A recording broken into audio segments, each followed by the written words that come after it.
Hi, I'm Dave Price, and welcome to the studio, Caroline Petton. Caroline, how you doing? I'm very good. Nice to see you again, Dave. All right, it's been a month or so, but yeah, it's nice being treating you well then.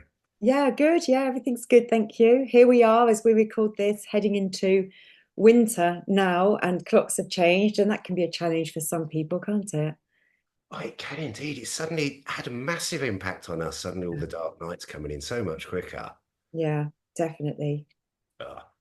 So, before we kick off, and I wanted to get into the depth of the interview. I thought it'd be useful just to give a little background to yourself, because there've been a lot of people who wouldn't have actually seen our conversations before at all. So, Hmm. yeah, bit of background about you and what you do. Of course. So, Caroline Peyton, my company's Peyton Principles. I'm an experienced nutritionist, naturopath, specializing in gut health. I've been in practice nearly 15 years now. And prior to that, I worked quite long term in the corporate sector, sort of middle management positions. For nearly 20 years, I did that before retraining. And now I've been doing this for nearly 15 years, working a lot of time on one-to-one, helping individuals find lasting relief from often quite chronic symptoms that they might have experienced, but not always. But also, I'm really passionate about sharing my knowledge. So I do go into corporates, other workplaces, give talks to share the power of nutrition to help, really help people perform better, feel better in their lives. Oh, and as you say, you actually specialize in gut health specifically. Just Yeah. why is that?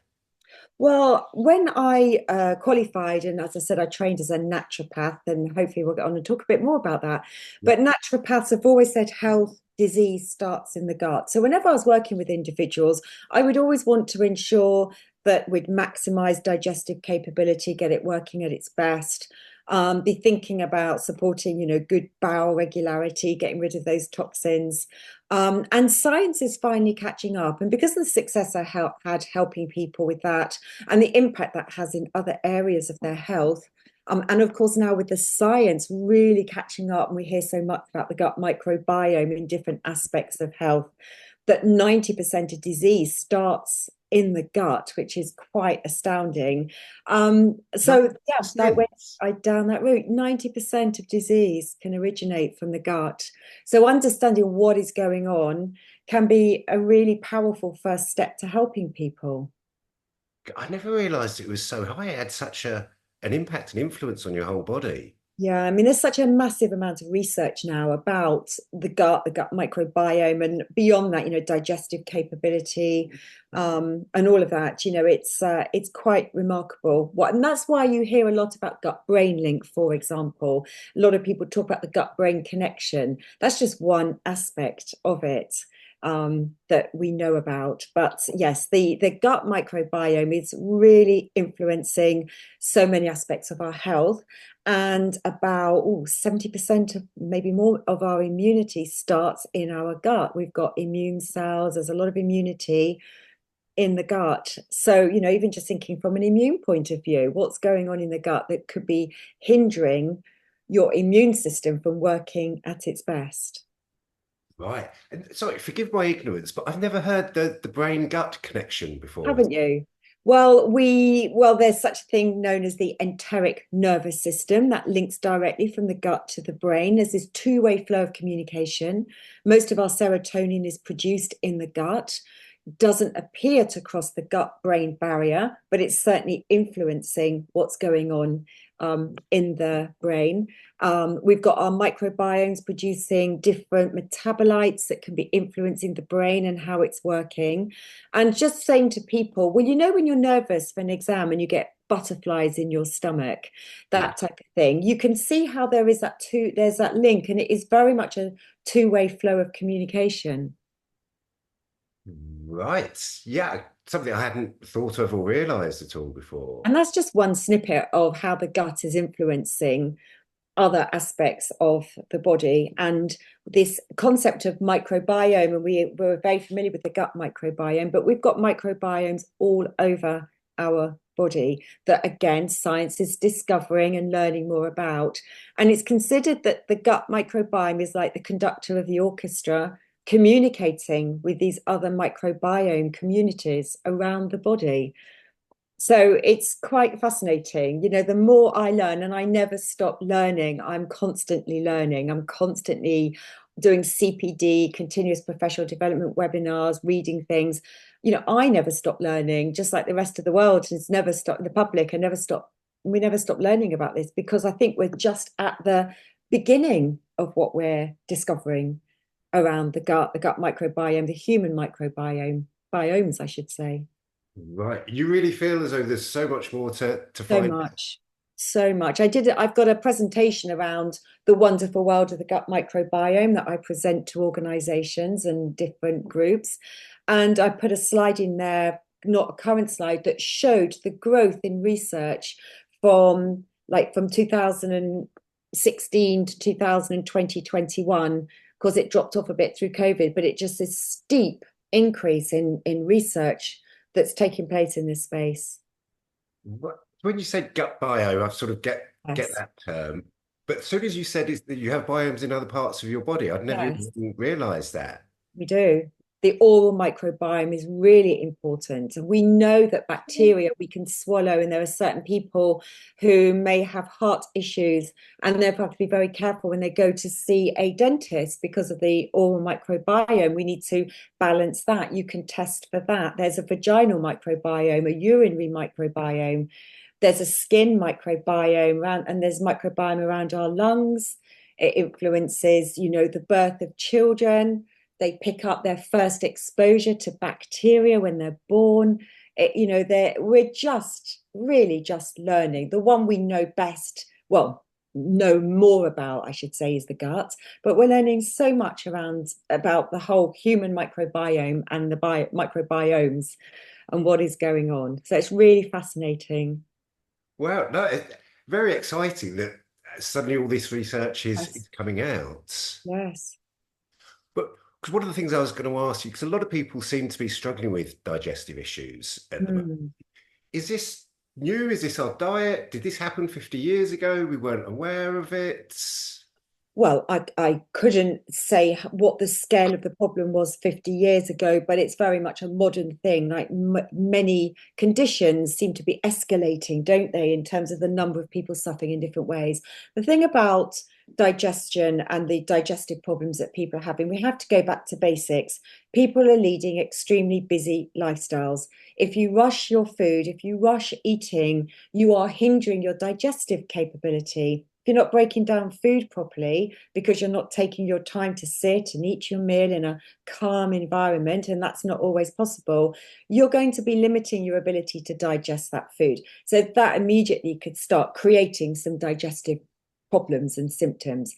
Then, of course, we've got all the issue around ultra processed foods that people are living on now. We don't have the sort of whole food diet that we would have had 50 years ago.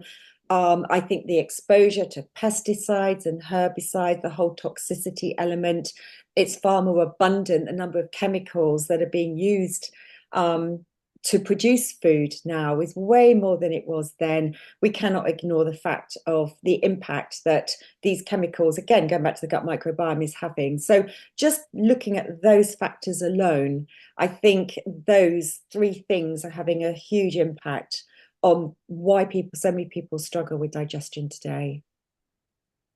Right. It's interesting. Everything seems to be bad news in the food industry with the UPFs, the increase in Yes. pesticides, etc. Mm.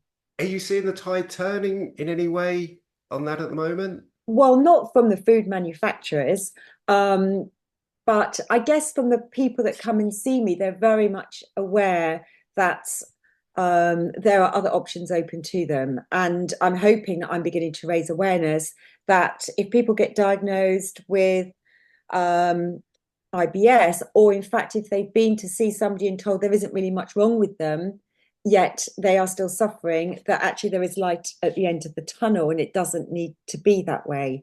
But I think people are still possibly have their heads in the sand a little bit about why are they struggling, and yet maybe don't associate it until I start explaining these simple things like rush your food, you can't digest your food properly. Then people start going, well, yeah, I get that. That makes sense, actually. Yes. You know, Those when did you things. last all sit round a table and eat a meal together? And when did you last, it's a lot of people, busy lifestyles, are eating in their cars or in their vans. And the body doesn't have a chance to process the fact that we're asking the body to be digesting food and to be prepared for it and to be releasing digestive secretions in order to do that. We just think we can just eat on the go and everything's going to be fine until eventually your body goes, I can't do this for you anymore. I need some help and support. And I think often, not always, but often that starts to kick in with many things from the age of about 40. I think in many ways the body is very good at coping and looking after you, which is what it will always try and do until you get to about the age of 40. And then I think the body sort of starts to go, hold on a moment. Can you start listening? I've been sending you out little signals and little messages and little signals here and there to tell you things aren't perfect. But of course, we carry on and we have our busy lives and we keep rushing around. And then something gets worse and something else gets worse until you get to the point where this is not good, you know. Yeah. Sorry, that was a bit of a rambling answer, Dave, but I No, hope that no, no, I love it. explained the situation we've got to as a society. Yeah, 'cause one thing I was going to ask you about, most people's route, if they feel there's something wrong, will go down to their GP, a medical practitioner or whatever. You just mentioned something there before. Sometimes they can be told by the medical profession there's not actually anything wrong or anything they can find wrong at all. Yeah. Why should somebody come to you after they've had that sort of medical opinion? It's a fair point. You would hope that if you've been to see the medical profession, they'd have the answers for you. And I would always encourage people to go to their medical profession to rule out anything more sinister that might be going on. That's a good thing to do. But then if you end up being told, having had a multitude of tests, that there doesn't appear to be anything wrong, and a label that often gets given to people is IBS. Oh, it's IBS, and then that's it. They're then left in a quandary as to what to do next, because the medical profession are excellent at diagnosing. And once there is a diagnosis, they can then give a medication for it. But in many instances, there is no medication to give. They can't find anything wrong, but people are still suffering in many different ways. My approach is to sort of go back to basics. I start talking to people about how are they eating? What's the stress levels like? What sort of foods are you feeding your body? I have a very in-depth understanding about digestion. And what I mean by that is that first stage of digestion is sight and smell of food will start to trigger digestive secretions. And then that has a domino knock-on effect throughout the whole of the rest of your digestion, your stomach, your small intestines, what might be going on in your colon, thinking about the gut microbiome. So there's lots of different areas to investigate. And as a naturopath, one of the first things I would always want to resolve for people, try to help resolve, is something like constipation, because that just results in toxicity in the body, which we don't want hanging around. And there are more natural ways to really encourage good bowel movements, whether it's too fast or too slow. There are natural ways to do that. So there are many ways that I can help people that doesn't require medication, but always good to go to your doctor to rule out that there's nothing more serious that could be going on, first of all. Right. But then to move on to yourself if they're not Mhm. getting that. Yeah. And indeed, it'd be good if people came to me early on before things got really bad, because we could nip it all in the bud very early on if it was something quite straightforward before things get worse and worse and worse. Is that quite a common theme then? People come to you when they should have come to you 6 months, a year, or whatever. Ideally, Dave. Yeah, most people will come to me. I always say it's like at the end of the road, almost like a last resort, because of, naturally with our medical profession, you would want to go down that route. A lot of people, not everybody would, but a lot of people come to me as a last resort. And then you're trying to unpick things which have become quite chronic, more longer term. There's a lot more going on. Whereas if people came to me much sooner, we could hopefully nip things in the bud very early on before it got to that stage. Yeah, makes total sense. But yeah, I can see why people might be nervous of coming to yourself Yeah. after medical diagnosis. But yeah, no, it's fascinating. And because one of the big culprits I hear all the time at the moment is gluten is the big issue. And dairy as well seems to be getting a really bad reputation. I Mm. mean, is your view, yep, everybody should stop taking those, or how do you approach those two specifically? I don't like to do extreme things for my clients. I like to keep things as simple and easy as possible. I'm not saying, and I never would say to somebody that potentially dairy or gluten is the culprit and therefore you can't ever eat it again. Imagine how difficult that is for people to incorporate into their lifestyles, and Mm. socially as well. But going back to what I was talking about, digestion, if we can support digestion, very often the foods that may be a problem, you can start to digest them better and therefore they don't cause the problem.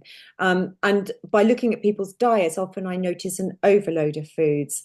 Very typically in the Western world, we have an overload of gluten, wheat. We have an overload of dairy in the diet. So I help people find alternatives to eat that they can easily incorporate into their lives, reduce the burden of those foods, and then to see if that helps support things. Because most people can, I feel, can still eat these foods in moderation if those turn out to be the problems. And that people can then understand that, they could go and eat it if they were caught out or eating socially, and it wouldn't then cause a problem. And I find in only very, very small instances would you get a situation where someone would have to completely exclude a particular food group, actually. Yeah. Right. Because I could imagine some people would be nervous of coming to you because their expectation would be, right, that's it, no more cheese ever again. Um, where you're taking quite a different approach. Yes, I would never want somebody to feel nervous about, oh gosh, she's going to criticize what I'm eating today, or it's going to be impossible to work with her. I get people saying to me, I have a very busy lifestyle and I'm not sure it's going to be possible to work with you because I'm worried you're going to make it too difficult. And I like to reassure people that's not how I work with anybody. My main focus is to keep it simple, keep it easy, fit with their lifestyle. That's, the absolute priorities. And I would never criticize anyone. We're all human. I'm human. Understand, I'll eat a piece of cake. I like a glass of wine. But I just work with the individual and hopefully through the explanations I give as to why eating in a certain way or certain foods could be contributing to their specific symptoms. Once people have an understanding and I help give them alternatives to eat, then they are sort of more open to trying new things. And once they try new things and they might get and hopefully get results, then they're more invested and interested in making changes longer term. But the absolute priority is our work with anyone with their any restrictive diets. But I might try and, my role is to try and help them find alternatives, but absolutely to keep it simple, because if you don't, then it won't be a success for the individual. And I want success for my clients. I want people to, get relief from their symptoms, but in the easiest way possible. It sounds as though it's a lot sort of coaching rather than you go to a doctor, there's a prescription, take that. Yeah. Talking to yourself, it's much more fluid than that, actually. It is a sort of coaching, and as I'm a trained naturopath, one of the tenets that we say is that we act as an educator, and that's a big part of what I do is around the education, and trying to help people, encourage people, and educating people around why X might be causing or contributing to Y, and working with them, and be a listening ear for people. Most often, because of the constraints for GPs, etc., they don't get much time with an individual. I spend 90 minutes at an initial consultation with a client. 90 minutes. I want to know as much about them as possible. They can tell me anything in absolute confidence. And I like to be reassuring, hopefully show some empathy and listen. And nothing is sort of off limits as far as I'm concerned, and nothing would go any further than between the two of us. There could be, I've had situations, whether it's with friends or in a business setting, where I've worked with individuals, but the rest of the group wouldn't know I've worked with that individual unless they chose to say. I would never even say I'm working with an individual. It's very, very confidential, the work that I do. Right. Even when you're presenting in group settings, when you're working with businesses and that sort of thing. Yeah, so say I was in a group setting or yeah, in a business setting, and I happen to have worked with an individual there, I would never make reference to having worked with that individual.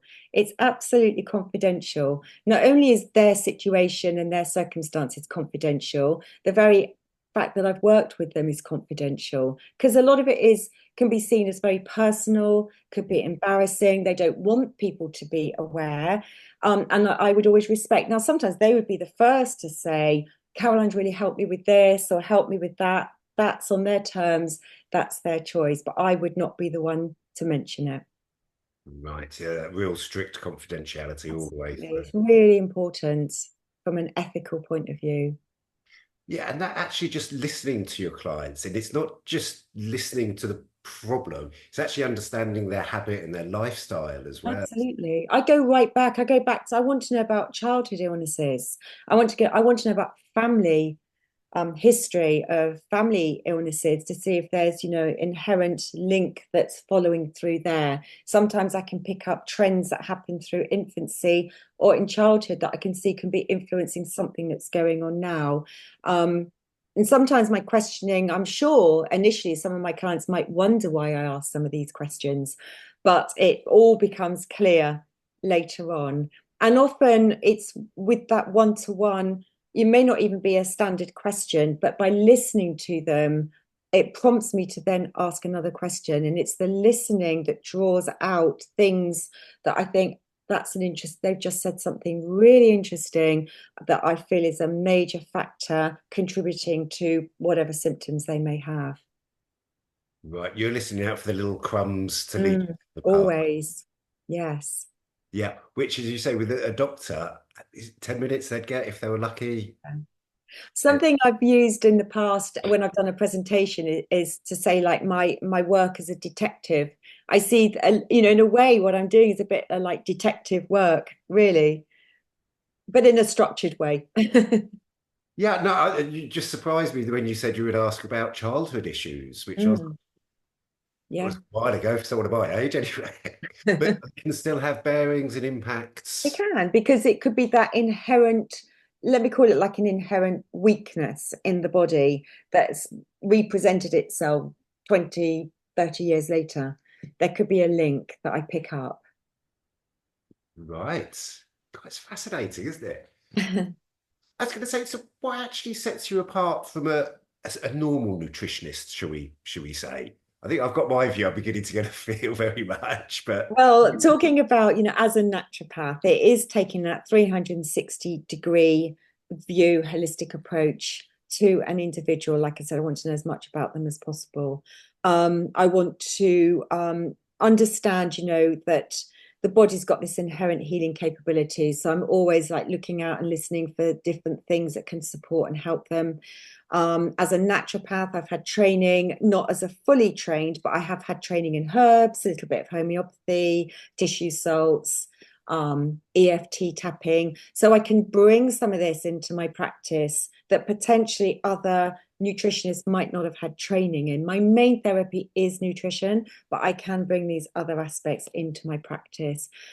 And I've been in practice nearly 15 years. So I have a lot of experience of working with individuals. That doesn't mean to say that people newly qualified do not have anything to offer. I was newly qualified once, and I know that we've always got a huge amount that we can bring to any situation with any client. But I feel I've got a lot of experience, a lot of clinical experience that I can draw on in my practice now. yeah, and you sound very inquisitive, not just in people, but in new things, new discoveries that they're all affecting this sort of thing. I think most of us, as in our training, we are inquisitive because we know things do not stand still. There's always new research that we have to keep abreast of. Um, but yes, that inquisitiveness is very important. Yeah, really important. But again, even you mentioned regarding tapping then, which Yes. wouldn't have put anything to do with gut health or nutrition. No, it's that naturopathic approach. So, as a naturopath, It is understanding this sort of, I use this sort of term 360-degree approach, but we have to recognize the impact of emotional, mental impact, stress. We can just use the word stress, but understanding the impact that that has on the entire body. And naturopaths have always recognized that. So how can you help heal somebody? And I use it with inverted commas. How can we help to heal the body, bring the body back into balance, unless you address that? Sometimes I don't even use nutrition initially with a client. I want to be highlighting to the individual the impact of the lifestyle that they're leading is having on them, and from a stress point of view, and trying to bring in ways to calm the body down, because unless we bring that calming approach into the body, we're constantly firefighting. And so tapping, you know a bit about tapping, Dave, do you? A little bit. I've done a little bit of NLP as well, Yeah, and yeah, I was. It's that world. I was thinking it more from a mental perspective, shall I say, rather than yeah. a physical perspective. Yeah, but I draw that in as well, because there is this whole rounded approach to working with an individual. You can't just ignore certain element. The same with structure of the body. So as a naturopath, I trained a bit in body work. No, I can't do body work on an individual, but my training around understanding structure of the body and spinal alignment, and if the vertebrae is slightly out of alignment, you can cause impingement on nerves that could be affecting digestion. So if I pick up that somebody's had whiplash or had an accident or had a fall, I would be saying, have you been to see an osteopath or a bodywork specialist? Have you done that? Because I think that's worth getting that checked out in case there is a slight issue with that that could be hindering, digestion, or it could be actually enhancing nerve flow to an organ, for example, or impinging it. So it's those little things that could really make a difference. Yeah, as you can say, it would never have crossed my mind that whiplash would have anything to do with this at all. So But yeah, now you actually explain it, it does make a lot more yeah, sense. if people are sitting at their laptops all day long, the structure of the body is so bad, and a lot of the nerves that feed the digestive organs come out very high up from the spine, the vertebral column. And so, if you've got tightness in your neck and you're stiff in your neck, it could be playing a part. Yeah, yeah. Now you say it does make total sense. Yes. Yeah. So I was going to ask you this earlier, actually. You keep using the term a naturopath. Yes. Um, can you explain exactly what that is? Yes, it's not well understood in the UK, very well understood in America, Germany, Australia, I would say. Naturopathy comes from the word nature cure. So if we go right back in time, it was understanding, natural approaches, good food, water, sunlight, fresh air, sleep, you think about, and movement and exercise would be the foundations of it. But it's understanding the healing power of nature. And we're so far removed from that really today. But in its very simplistic terms, it's recognizing the healing power of nature, and providing the tools to support the body, because the body has, as naturopaths would say, the body has an inherent ability to heal itself, provided it's given the right tools. The right tools could be helping the person to sleep better, relieving stress, providing the nutrients that the body might be missing. Yeah, but in very just those few little things, you want to give the body the tools, and understanding that if you take care of the body and you know what tools to give it, the body wants to be able to heal itself, but it needs to know helping the person recognize what the body needs to heal itself. That's very simplistic terms of what naturopathy is. So it's a whole approach, healing approach. And my main modality therapy is nutritional therapy. So that's the main thing I bring to working with an individual. Right. I know we touched on this earlier, but where do the two communities stand generally between the natural healing, as you say, Hmm. compared to the drug industry? Sadly, we're worlds apart.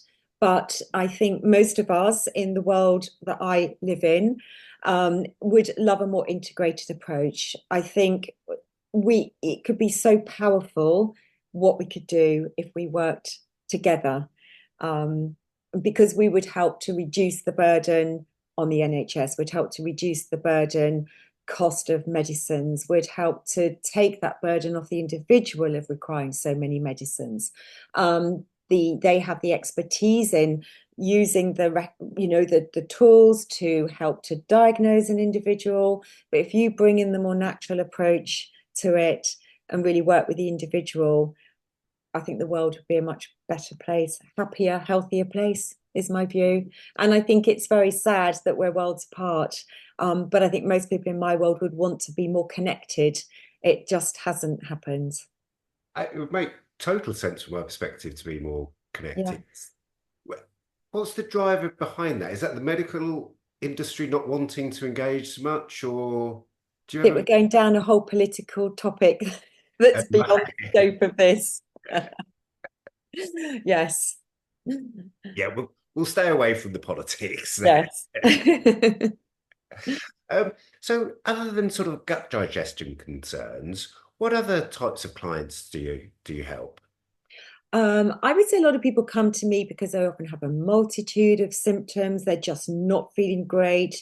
They could have, absolute fatigue, and I mean being on their knees type fatigue, immune problems, constantly getting colds, headaches, migraines that they can't get to the bottom of, excuse the pun.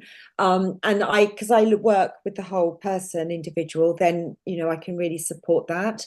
Whereas with the medical profession, you'd get a drug for this, a drug for that, an expert in this, an expert in that, but they don't pull a whole lot together. Ladies going through the menopause, perimenopause, people with chronic fatigue, maybe autoimmune conditions. I can really help to support all sorts of people. But yeah, those would be my strengths, I would say. But because there's a few things you mentioned there that I wouldn't put down to, or I would have assumed weren't down to nutrition. Oh, what would those be? Um, such as headaches and Oh, fatigue, and yes, absolutely. I might just show my ignorance now. No, it's. I think a lot of people think, oh, as a nutritionist, you're looking at helping people with weight loss, and that's actually not what I focus on ever with an individual. People don't come to me for weight loss. It's usually a consequence of working with me, but that's not the priority. People will come to me because they are fed up of living with symptoms.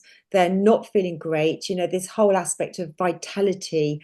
They're feeling pretty rubbish, and yet it does not need to be like that. I am trained to work with um, all sorts of medical conditions. I'm trained to work and support them. And so I have this, very in-depth understanding of all sorts of medical conditions and ways to work and support people using nutrition to help them. So yeah, I can help with all sorts of things. Yeah, it's just not the automatic links that Yeah. people would make. That's all. Yeah, it's interesting. Such a wide variety of. Yeah, people with long, like chronic fatigue, these people suffering with long COVID, which is like chronic fatigue. There is so much we can do using nutrition. Again, nutrition and long COVID, I wouldn't have put the two together at all as being linked. Yes, absolutely. But presumably that must be quite a common view among the general public. I So think people are unaware, yes, and it's trying to raise that awareness of how much we can do to help people. cool. Part of what we're doing today. Yes, absolutely. Exactly. So one thing I was going to ask you, because we've got Christmas coming up around the corner now, all the shops are full of Yeah, everything. I know. Still 2 months away, but yes, they are full of things, aren't they? They are indeed. And with Christmas comes all the festive celebrations, the food, the alcohol. Have you got any tips to try and keep people sort of on track over the festive season at all? Yeah, I do. And I'm no different to anyone else, actually. Maybe I'm fortunate, but I have, looking at my diary, I've got so many get-togethers, social things, dinners, lunches coming up. Number one, I would always start if you eat breakfast, which I do, if you eat breakfast, start the day with a good breakfast. Don't think, oh, well, I'm going out for lunch, I will just skip breakfast, because by the time you get to your lunch engagement, you'd be so hungry, then you start diving in and eating more potentially rubbishy type food. So always start with a really good breakfast. And if you're going out for dinner or a dinner party or something, always have a good quality lunch and balanced lunch. Make sure you're getting your protein, make sure you keep eating your vegetables. Keep the same meals that you would normally have, keep those in your diet, because it will help you at the other meals as well. If you have a couple of really bad days, don't just jack it all in and think, well, there's no point worrying about it to the new year. Come back the next day and get back into the same old eating patterns that you had before. And again, don't think, oh, I had such a big meal last night, I'm going to skip breakfast. It might be a slightly lighter breakfast, but do still eat breakfast. Set yourself up at the start of the day. Get back on track to where you were before. The more you do that, the more you'll reach the new year without going completely off track, which then becomes more of a mountain to climb to get back to where you were before. Stay hydrated. Don't rush out in the evenings and just consume too much alcohol. Do still think about having some hydrating drinks along the way in the evening, would be another tip I would share. Actually And having just, like spaces. yeah, fine, you've had a glass of wine or a prosecco or beer or whatever it might be, but just try and get some water in there or something like that in the evening. Try and remember to do that. And so that you've got a few pauses along the way that will help not consume too much alcohol, rather than, you start from the beginning to the end of the night and then you wake up the next day and think, why did I do that? Um, Yep. and I've been choosing my menus. So I've been going for some dinners, and I've been choosing my menus because you often have to choose these things in advance. Hmm. I would always go for the less starchy options on the menu. So I don't choose the risottos, I don't choose the pastas, I don't choose the pies, because there's so much starch, pastry, that all becomes sugar overload when it's digested. I try and choose the meats, the fish, Hmm. things like that that are on the menu. Um, Fine to have a few potatoes here and there. Hopefully there's vegetables in there, but just keep away from too many starchy foods. Right.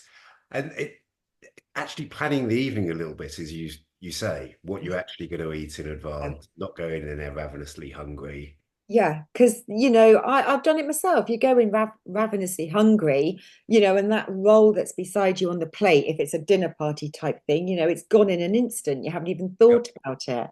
Whereas if you don't go ravenously hungry, you might think, do you know what, that bit of bread, I've got this 3-course meal ahead of me. I don't need that bread roll. I'll park that. And I'll wait for my starter to come. Got starter, got a main course, I've got a dessert. If you're going to have a dessert, maybe you choose not to have the dessert or something. Maybe you choose the cheese option instead of a sugary, sweeter option. And if you're choosing meals in advance, then you can't go off track because you've chosen it in advance. You can't then suddenly arrive and think, oh God, I really, if you've chosen it in advance and you've chosen the fish option or your turkey option, you can't suddenly think, oh, I wish I'd had the pasta. You've chosen it in advance. So choose wisely. Choose wisely when you haven't had the 2 glasses of wine beforehand. Yes, absolutely. Cool. No, that's brilliant stuff. Great advice. I love that. Yeah, just thinking in advance of it rather than you're just there in the evening and you automatically have more wine or, yeah, Yes, absolutely. forward planning. Forward planning, little bit of planning. Yes, good idea, always. Cool. Well, I think we've run out of time there, but it's been great to have you on again, and yet really fascinating talking about this stuff. Um, yeah, I'm sure my lack of knowledge is actually reflected throughout the general public to a certain extent. So it's Absolutely. great to be able to share this with other people as well. Yeah, and no question, people's questions, they're never silly questions that people ask me at all, because I've got the knowledge. I wouldn't expect everyone else to have nowhere near the amount of knowledge that I can bring. So no question is a stupid question to ask ever. Brilliant. And just remind us again, if somebody does want to talk to you, what's the best way of getting in contact with you? My website is Peyton Principles. My surname is Peyton. So Peyton Principles. I've got Instagram, Peyton Principles Natural Health. I've got a YouTube channel, Peyton Principles Natural Health. Yeah, I'm all over most of social media. My website's just Peyton Principles. Amazing principles. Love it. Brilliant. Thank you again for your time, Karen. Been fascinating. Thanks, Dave. Thank you. All right then. Cheers. Thanks Bye. a lot.